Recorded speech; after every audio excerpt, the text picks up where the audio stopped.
For thousands of years, she's been blamed for dead children, seduction, and chaos. A night demon, a whisper in the dark. But what if everything you were told about Lilith was wrong? This is the story of how a desert wind became a demon, how a demon became Adam's first wife, and how that woman became an eternal rebel. Let's start where almost no one does, not in Eden, but in the dust of Mesopotamia. Long before the Bible, the people of Sumer and Babylon told stories of the Lilith, restless female spirits of the wind and the night. They haunted the edges of civilization, desert borders, ruined houses, abandoned places. They brought sickness, misfortune, and most terrifying of all, they threatened infants and pregnant women. To protect themselves, people carved their fears into clay. On ancient amulets, we find inscriptions begging for protection from a being named Lilith or Lamashtu.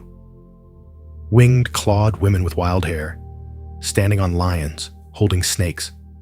She wasn't yet Lilith, the way we know her. She was a presence, a gust of hot wind, a bad omen given a face. So how did a storm spirit become one of the most feared demons of Jewish lore? Centuries later, in the Hebrew Bible, a strange word appears in the book of Isaiah. The prophet describes a ruined, cursed land, desolate, abandoned by humans, left to wild animals and uncanny beings.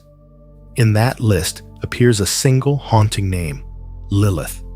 No explanation, no origin story, just a name left hanging there, like a shadow in the text.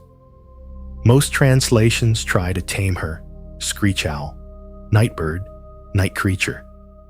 But the Hebrew word is simply Lilith.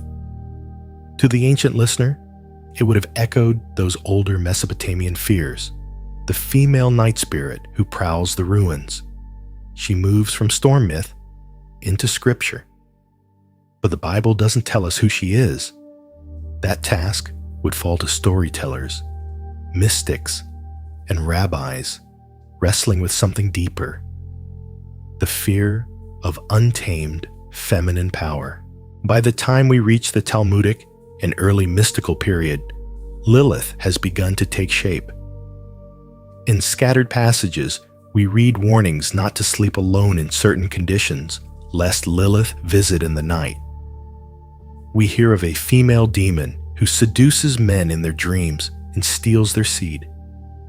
We find charms hung in homes and over cradles, invoking the names of angels to keep Lilith away from newborns. She is no longer just a vague night being. She is a personality, seductive, dangerous, liminal, always hovering at the edge of the family, the marriage bed, the cradle. Why this obsession with guarding the bedroom and the nursery from a female spirit? Because Lilith is becoming the embodiment of everything society wants to keep out. Uncontrolled sexuality, infertility, infant death, and the terror that not everything can be managed or explained. But her most famous transformation is still to come. Sometime around the early Middle Ages, an anonymous author composed a strange and irreverent text called the Alphabet of Ben-Sira. In it, we finally meet the version of Lilith most people think they know. Not just a demon, but Adam's first wife. The story goes like this. When God first formed humans, he created Adam and Lilith from the same earth, at the same time, equal, side by side. But in the garden, a problem emerges. When they lie together, Lilith refuses to take the submissive position. She says, "We are both made from the earth. We are equal. Why should I lie beneath you?" Adam insists. Lilith refuses.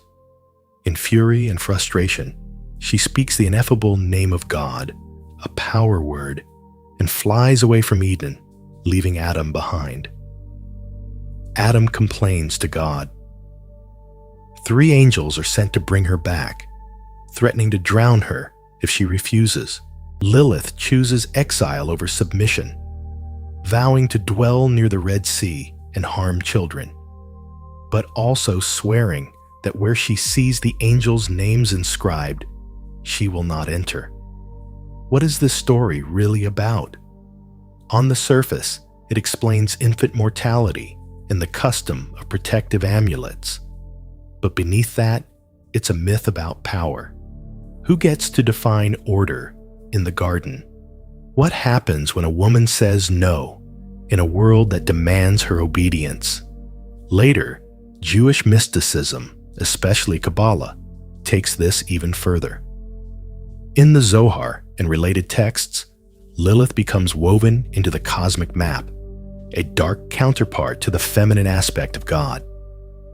If the divine feminine, the Shekinah, is the nurturer and holy presence, then Lilith is her shadow, the seductress, the queen of the other side, the energy that pulls creation away from harmony. She is paired with Samael, a dark angel, forming an unholy couple that mirrors the sacred union above. Here, Lilith is no longer just a demon sneaking into bedrooms. She's part of a metaphysical drama, a symbol of imbalance, brokenness, and the seductive pull of what lies outside divine order. So at this point, who is she? Storm spirit, night demon, killer of children, Adam's rebellious first wife, queen of the demonic realm.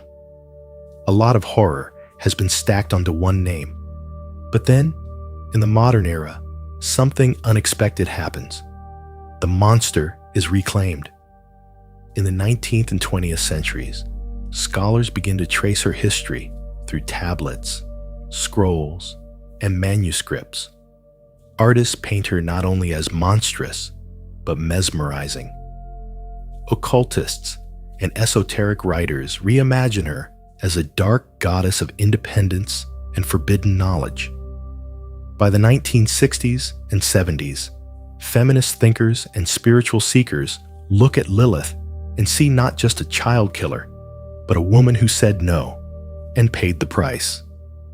They ask, what if the story of Adam and Lilith is not a warning about a demon, but a warning about what happens when a woman refuses to be less than equal?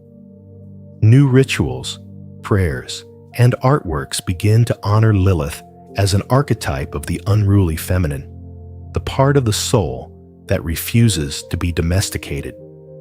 Some see her as a protector of the marginalized, the abused, the silenced. Others invoke her as a patron of witches, sex workers, and all who live outside narrow moral codes. Is this faithful to the ancient sources? Not exactly. It's a transformation, the latest layer in a long story. But myths survive precisely because they can be reread for new ages. So who is Lilith, really?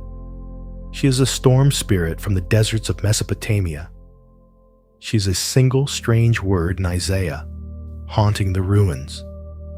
She is a demon in rabbinic imagination, lurking at the edge of the cradle. She is the woman in the Alphabet of Ben-Sira, who refuses to lie beneath Adam. She is the dark queen of Kabbalah, opposing divine harmony, and she is a modern symbol of rebellion, autonomy, and forbidden power. What you see when you look at her tells you something about the age you live in and about yourself. Do you see a monster to be banished? A victim of centuries of fear and projection? Or a mirror of the part of you that refuses to be tamed? Let me know in the comments. For you, is Lilith villain, victim, or visionary? Because in the end, Lilith is not just a character in old stories. She is a question. What happens when the one who refuses to submit refuses to disappear?